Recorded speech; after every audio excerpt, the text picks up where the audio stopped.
How many types of ice are on the menu? Currently? I should count them before we go.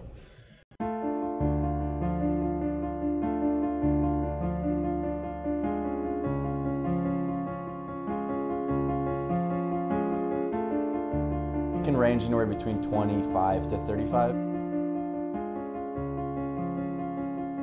Shapes, sizes, flavors.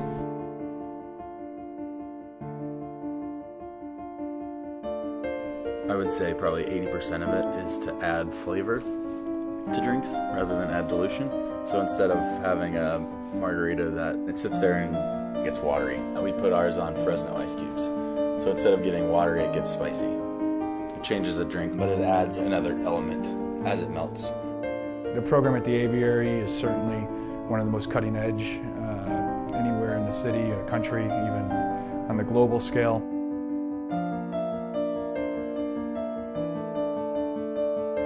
Our whole philosophy is designed around a kitchen. We look at every single cocktail as essentially a plated course.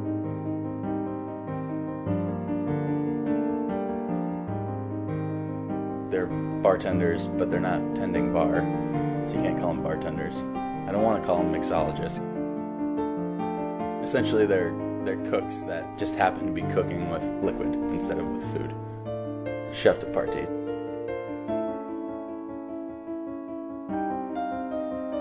You have to start with good water in order to make good ice. In our case, it's reverse osmosis. Highly filtered water that we use for all of our ice. The ice room is, I'd say it's kind of like a studio kitchen. When we show people around, we always show them the ice room. That's where the ice guy works. All he does is, from start of his day to the end of his day, is freeze things. He's one of the first guys to get here and one of the last guys to leave. All of the pearl ices, they're custom molds. 1,028 holes, I think. Anytime I see people mistreating those ice molds, it's like, it hurts. What if we served a drink inside of an ice cube? What if we add hollow ice? And then we make one single hollow ice cube, and from that point, we decide that it's possible. We never think about, oh, can we do this for 100 people? Can we serve 300 in the rocks in a night? It's always, is it good once? And then as long as it's good once, we'll figure out how to make it good 100 times, or how to make it good 200 times, or 10,000 times, yeah.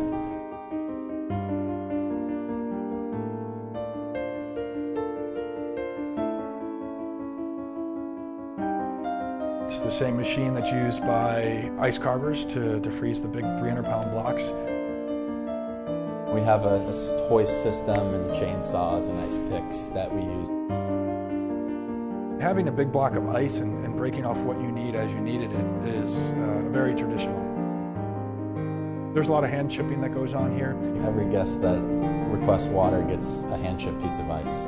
It's a technique that some cultures, the Japanese for example, have taken to a new art form. Guys will apprentice for years before they ever make a cocktail, simply hand carving ice.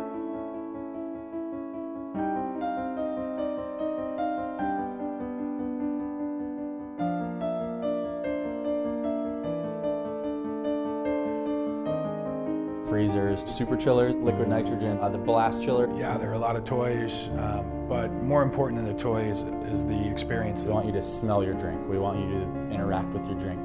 See it boiling, watch it steeping. If we do an orange zest on top of your old fashioned,